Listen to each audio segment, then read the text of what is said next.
One issue that was barely raised during the election was the issue of drugs. Like herpes and Pauline Hanson, they're a problem we can't seem to get rid of. We were going to have a graphic for that joke, but we didn't want to show an image of Pauline Hanson.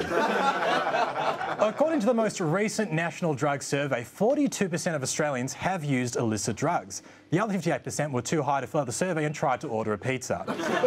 Which is... no anchovies. Which is no surprise. Drug use is rife in Australia. We had a festival dedicated to taking drugs. And just look at our national icons as well. Warnie is cooked. Anthony Green must be on something. Even Malcolm Turnbull has admitted to smoking pot.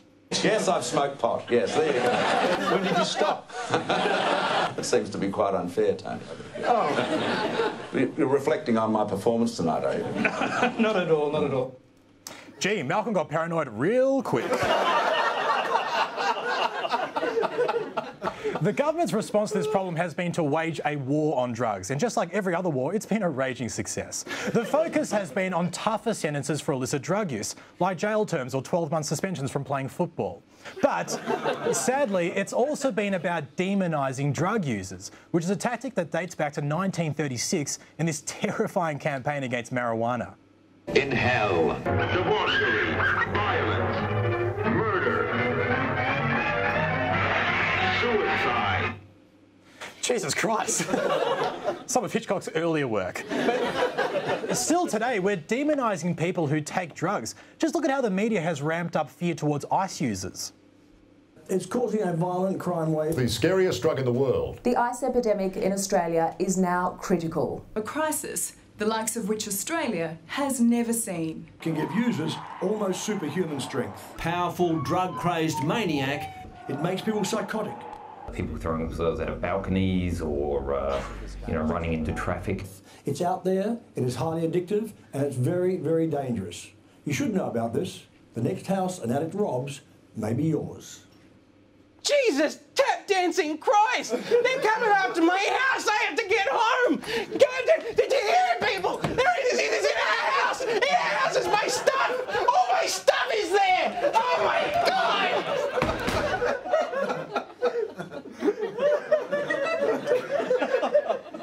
But that's the response the media wants. You see that?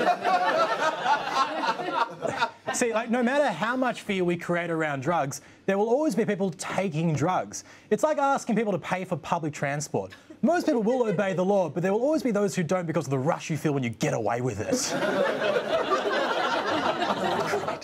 The problem is, we're more afraid of drug users than we are afraid for them. And that fear has informed our current drug policy, where the government is spending over 70% of the budget allocated to illicit drugs on law enforcement at the expense of more cost-effective harm reduction measures. Now, that means we see drug use more as a criminal problem than a health problem, which might be the way to go when you're dealing with someone like Al Pacino in Scarface, but not when you're dealing with the average drug user like Dory.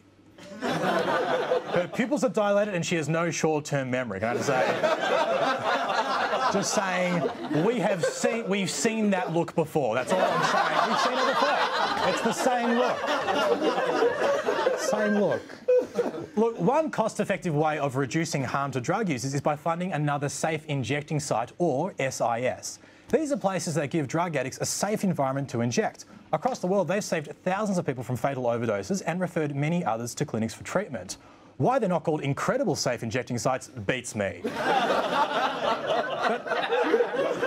Australia's only SIS, our only SIS, is in the heart of Sydney's King's Cross, surrounded by shops and restaurants. It's just a three-minute walk to the nearest McDonald's. So you can fill yourself with a toxic product responsible for thousands of deaths each year, then you can walk around the corner and safely inject heroin. When the site opened in 2001, some locals were initially concerned that it might lead to antisocial behaviour, which has traditionally been very out of place in King's Cross, as we would all know. But since the site opened, there has been no increase in crime. It has saved at least $658,000 a year compared to other health outcomes and kept people alive. There's no question it saved lives, and there's no question also that it's prevented a lot of non-fatal overdoses. The centre is so busy that when it opened this morning, there was a line outside. The last time people were lining up for an overpriced product that consumes their lives and is made by children overseas, the iPhone 6 had just been released.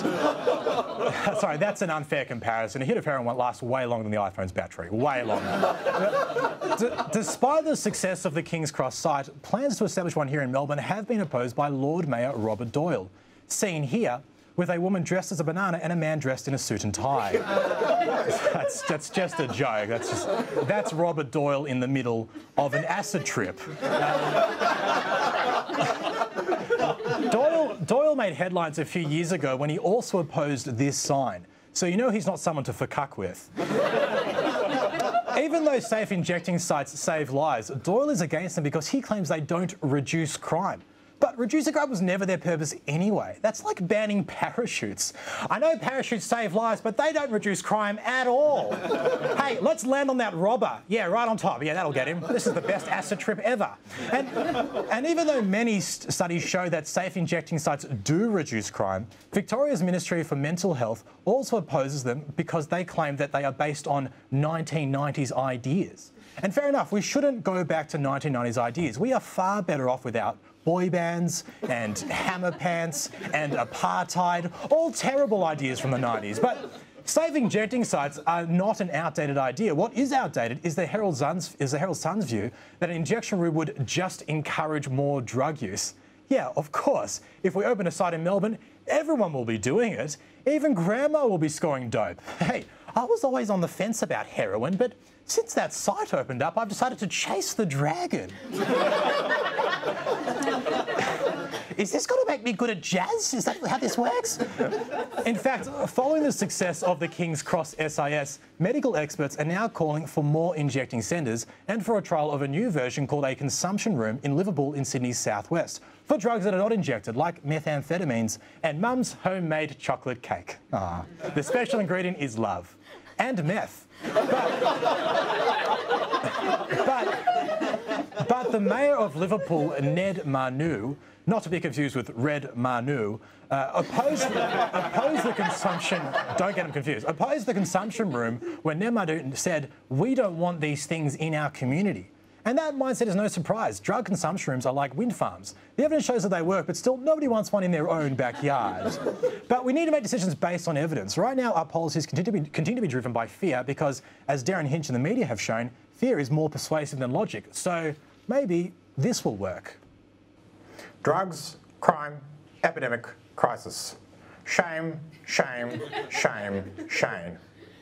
Now that you're terrified, listen up. If we want to save lives and reduce crime, we need drug consumption rooms. They keep drug users off our streets and out of your homes. You should know about them. The next person to rob your house may be Dory. Come on, Dory. Yeah, I'll find you, Dory.